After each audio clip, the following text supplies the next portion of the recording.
Welcome back users to our channel. So in today's video we will see how to solve the problem of Gnome Software store.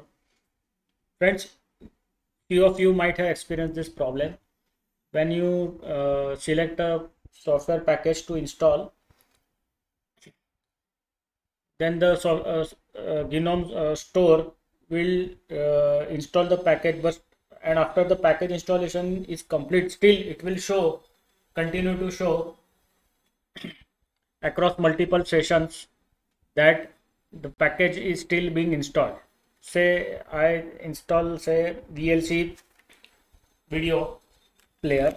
So what will happen is, normally the VLC video player, being a small packet size, it will install in just few minutes.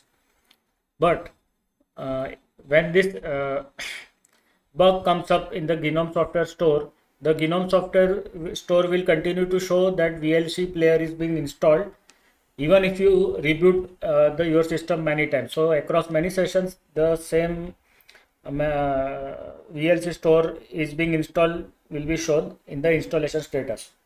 So how to remove this bug? So for that, you have to open your terminal, and in the terminal type sudo dnf clean all and sudo dnf make cache. So what this command will do is, it will clean the old package cache in the Gnome Software store, and then make a new cache. So the new cache will be empty.